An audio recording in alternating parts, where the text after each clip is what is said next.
ចំពោះករណីលោកកែមលីជារឿងមួយដោយឡែកក៏ប៉ុន្តែយើងអង្កេតមើលតអ្នកគ្រប់គ្រងនយោបាយនៅក្នុងព្រះរាជាណាចក្រកម្ពុជាបច្ចុប្បន្ននេះហាក់បីដូចជាចូលចិត្តស្ដាប់ថ្នាក់ដឹកនាំនយោបាយដែលគាត់សូត្រគោលនយោបាយឲ្យស្ដាប់សូម្បីតែថ្នាក់ដឹកនាំនយោបាយនោះមិនមានក្រមសីលធម៌និងសីលធម៌វិជ្ជាជីវៈជាអ្នកនយោបាយពុតប្រកបក៏ដោយក៏ពួកគាត់ចេះតែដើរតាមជាឧទាហរណ៍ដូចជាថ្នាក់ដឹកនាំគណៈបកនយោបាយលោកខឹមវាសនាដែលបានវ័យប្រហារសម្បីស្ថាប័នសាសនាក៏គាត់មិនបានទុកដែរមិនត្រឹមតែប៉ុណ្ណោះក្នុងបន្ទប់ផ្សាយវិទ្យុ105របស់លោកតាសំណងដូលមានប្រសងគង់នៅក្នុងបន្ទប់ផ្សាយ2អង្គហើយលោកខឹមវាសនាគាត់បានអង្គុយនៅក្បែរជាមួយនឹងប្រសង2អង្គនោះដែរហើយគាត់ពាក្យមុខគាត់អត់មានអិយាបថមួយជាលក្ខណៈ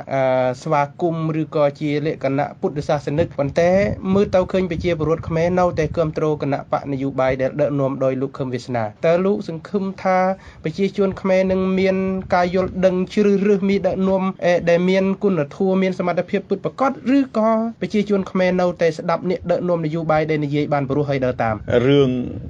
ខឹមវាសនាអត់មានន័យចម្លែកទេនៅក្នុងទស្សនវិជ្ជាមានមុខវិជ្ជានរវិជ្ជាគឺជាវិទ្យាសាស្ត្រដែលសិក្សាអំពីមនុស្សសិក្សាមនុស្សគឺបែងចែកចេញជាចម្ពោះបែងចែកចេញជាក្រុមគ្រាន់តែថាមានភាគតិចនិងមានភាគច្រើនតែប៉ុណ្ណោះខ្ញុំហ៊ាននិយាយថាអញ្ចេះបើសិនបើកម្ពុជាមានសមាគមស្រាតណាមានគណៈបកមួយគ្រប់គ្រងការស្រាតអត់ស្លៀកពាក់ណាមានគេហៅថាសមាគមស្រាតនឹងមានមនុស្សមិនតិចម៉ឺនទេដែលគ្រប់គ្រងស្រាតហ្នឹងមានន័យថាម៉េចមនុស្សប្រភេទបែបហ្នឹងគឺទៅគ្រប់គ្រងមនុស្សប្រភេទបែបហ្នឹងអញ្ចឹងគេមានហេតុផលទៅគេថាមនុស្សយើងកើតមកអត់មានយកអីតាមស្អាតស្អំហើយស្លាប់ទៅវិញក៏អត់យកអីតាមអ្នកដោយសារតែកណាត់ហើយនឹងជាប់ខ្លួននឹងហើយបានជាធ្វើឲ្យមនុស្សច្បាំងគ្នាដោយសាររឿងសេដ្ឋកិច្ចដោយសាររឿងលុយដូច្នេះដើម្បីមានភាពស្អាតស្អំយើងត្រូវតែបង្កើតសហគមន៍ស្រាតមួយដែលសុំរដ្ឋាភិបាលនឹងសុំសហគមន៍មួយដែលទទួលស្គាល់ឲ្យស្របច្បាប់ហើយការស្រាតនេះគឺរស់ដើម្បីដូចធម្មជាតិព្រោះមនុស្សយើងអត់មានអីមកទេសត្វក៏អត់មានអីយើងរស់នៅធម្មតាការហូបចុកមិនលុបលុនព្រះអាទិត្យរះទិសខាងកើតលិចទិសខាងលិចរស់ព្រះអាទិត្យរះយើងធ្វើការកសិកម្មព្រះអាទិត្យលិចយើងសួរពីព្រោះលទ្ធផលចុងក្រោយទោះជាប្រឹងកាប់ចាក់យ៉ាងណាក៏វានៅតែស្លាប់ដដែលអញ្ចឹងយើងទាំងអស់គ្នាមិនបាច់ទៅខ្វល់រវល់ក៏អាវយើងស្រាតដើម្បីបដិវត្តធ្វើពិភពលោកទាំងមូលស្រាតតែនឹងខ្ញុំជឿថានឹងមានមនុស្សអាចនឹងមានមនុស្សទៅគ្រប់គ្រងប៉ុន្តែសួរថាតើចំនួនប៉ុណ្ណាហើយបើសិនជាមានសហគមន៍ចៅនិយាយថាឥឡូវចៅឥឡូវជាមួយចៅក៏មានអ្នកគ្រប់គ្រងយើងបង្កើតសហគមន៍រកស៊ីផ្លូវពេទ្យណាក៏មានមនុស្សរកស៊ីផ្លូវពេទ្យបង្កើតសហគមន៍គ្រឿងញៀនក៏មានអ្នកជក់គ្រឿងញៀនអញ្ចឹងខឹមវាសនាប្រយោគពុទ្ធសាសនាជាទ្រឹស្ដីហើយទៅបង្កើតកល័យទៅជាការជេរប្រមាថជាប្រតិចអសិលធម៌សង្គមក៏មានមនុស្សប្រភេទហ្នឹងវាទៅគ្រប់គ្រងដែរអត់មានអីចម្លែកទេនៅក្នុងសង្គមគ្រាន់តែថាចំនួនហ្នឹងតិចហើយច្រើនបើចំនួនច្រើនវាធ្វើឲ្យវិនាសបើចំនួនតិចវាស្ថិតនៅក្នុងការគ្រប់គ្រងវាគ្រាន់តែប្រៀបបីដូចជាសត្វសេរពឹសមួយនៅក្នុងព្រៃភ្នំដែលមិនអាចធ្វើឲ្យមនុស្សនៅក្នុងប្រទេសទាំងមូលស្លាប់បានបើសិនជាសត្វសេរពឹសនឹងវាមានចំនួនច្រើនហើយមានអំណាចជាងមនុស្សវាអាចធ្វើឲ្យស្លាប់បានអញ្ចឹងมันមានអ្វីចម្លែកទេដែលខឹមវាសនានិងគណៈបកជួងរបស់គាត់នឹងមានអ្នកគ្រប់គ្រងតិចតួចនឹងគឺដោយសារតែយោងតាមនរវិជ្ជាតែសិនបើយើងបង្កើតអីក៏មានអ្នកគ្រប់គ្រងដែរមួយទៀតគឺកាលណាគេនិយាយទៅរឿងមុខរឿងមិនមុខខឹមវាសនាគាត់ច្រើនតែនិយាយទៅលើគេហៅថាសិលធម៌គុណធម៌ពោះគាត់គណៈបកនិយមន័យនិយមកាលណាយើងសួរថាសិលធម៌អត់សិលធម៌គាត់ច្បាស់ជាសួរអ្វីទៅហៅសិលធម៌ហ្នឹងគណៈបកនិយមន័យនិយមហ្នឹងកាលណាយើងសួរថាមុខអ្វីទៅហៅថាមុខអ្វីទៅគេថាមនុស្សអត់គោរពគាត់សួរថាអ្វីទៅហៅថាមនុស្សអញ្ចឹងប្រភេទមនុស្សបែបហ្នឹងគេហៅថានៅក្នុងនរវិជ្ជាពពួកចម្ពោះមនុស្សឆ្វេងនិយមឬក៏ចម្ពោះមនុស្សមโนនិយមឆ្វេងនិយមមโนនិយមន័យថាចម្ពោះមនុស្សដែលឲ្យគំនិតដែលឲ្យតម្លៃទៅលើមโนដែលឲ្យចិត្តការស្រមើស្រមៃភាពអស្ចារ្យនៃសង្គមមួយភាពអស្ចារ្យសង្គមមួយសម័យហើយមើលឃើញអ្វីដែលជាក់ស្ដែងនឹងមិនអស្ចារ្យអញ្ចឹងចង់បានណាចង់បានអ្វីមួយគឺប្រភេទមនុស្សនឹងគឺនៅក្នុងពិភពលោកប្រទេសណាក៏មានដែរអញ្ចឹងគាត់ពាក់មួកតាមពិតបើអាចជាសេចក្តីពិតប្រាកដគឺគាត់ខ្លាចគេមើលទៅឃើញគាត់ចាស់ គាត់ព្រោះគាត់អត់សក់ប៉ុន្តែដើម្បីលាក់បាំងភាពចាស់ជរារបស់គាត់ហ្នឹងគាត់ពាក់មួកទៅហើយឲ្យនិយមន័យថាការគោរពប្រតិបត្តិហ្នឹងវាមិនមែនស្ថិតនៅលើមួកវាគ្រាន់តែជាកណាត់តែវាស្ថិតនៅលើចិត្តព្រោះពុទ្ធហ្នឹងក៏អត់កោសក់ដែរហ្នឹងស្ថិតនៅលើចិត្តភាពសិលធម៌ហ្នឹងវាស្ថិតនៅលើខាងក្នុងសុជីវធម៌ហ្នឹងវាស្ថិតនៅលើខាងក្រៅហ្នឹងក៏ថាទៅអាហ្នឹងគឺជាការបកស្រាយដោយពីមុនខ្ញុំលើកឧទាហរណ៍ថាចេះគំវាសនាថា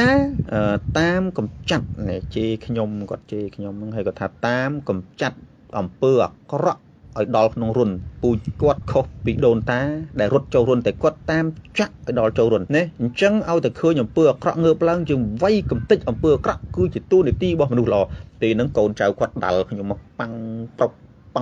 កបាញ់ណាដូចគ្រាប់ណែ BM ហ៊ុនសែនហ្នឹងណាបាញ់មកផ្ទុះព្រុងស្រោដល់តែបាញ់ទៅអស់គ្រាប់ទុនដៃខ្លួនឯងបាក់ស្បាតទទួលបានភាពវិនិច្ឆ័យដោយសារសេចក្តីប្រមាថយោងតាមពុទ្ធសាសនាហ្នឹងគាត់ដឹងខ្លួនទាន់គាត់ឈប់បាញ់គាត់ឈប់វាយគាត់មានហេតុផលគ្រប់គ្រងអាការឈប់របស់គាត់គាត់ថាមនុស្ស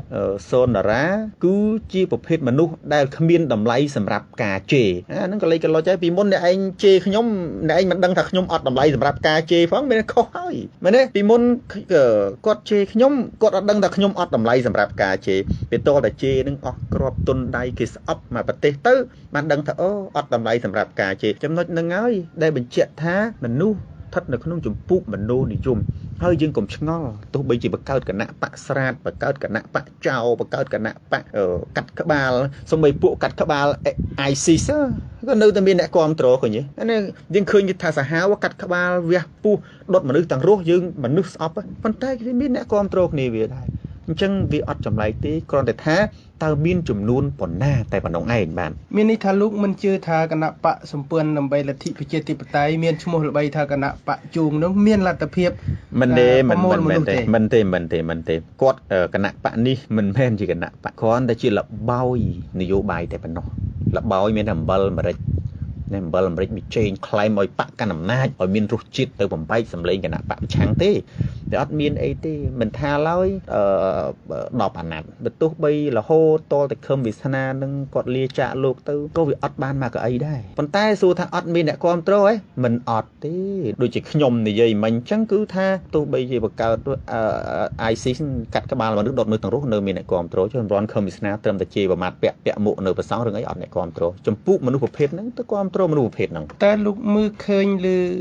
ចំណុចណាដែលលោកទស្សទាយថាខឹមវាសនានឹងមិនអាចបានជ័យជំនះរហូតដល់ថ្ងៃអស់ជីវិតនោះពីព្រោះយោងតាមសេចក្តីប្រមាថយោងតាមអសិលធម៌ធម្មតាខ្មែរក្រហមគ្រប់គ្រងប្រទេសប៉ុន្តែមិនមានការគ្រប់គ្រងពីប្រជាជនទេដោយសារតែអសិលធម៌ការប្រមាថការកាប់សម្លាប់គឺជាការប្រមាថ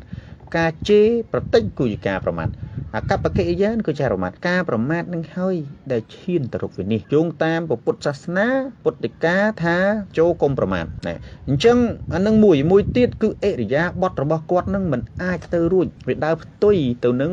ឆន្ទៈរបស់មនុស្សទូទៅហើយគាត់ស្របទៅនឹងមនុស្សពូកមនោនិយមហើយមនុស្សឆ្វេងនិងជ្រុលនិយមមួយចំនួនតែប៉ុណ្ណោះយើងមើលថាតើមនុស្សជ្រុលនិយមឆ្វេងនិយមនិងមនោនិយមនៅកម្ពុជាមានប្រមាណភាគរយប្រសិនបើយើងធ្វើការស្រាវជ្រាវតាមបែបនរវិទ្យាទៅឃើញបើសិនគេស្រាវជ្រាវទៅឃើញថាទីហោរកែមលីគាត់ប្រកែគាត់ស្រាវជ្រាវឃើញទៅថាមនុស្សប្រភេទហ្នឹងមាន 5% នៅក្នុងប្រទេសកម្ពុជាគណៈបកជួងរបស់ខឹមវាសនាលោតមិនផុតអំពី 5% ហ្នឹងទេព្រោះមនុស្សចម្ពោះហ្នឹងមានតែប៉ុណ្ណឹង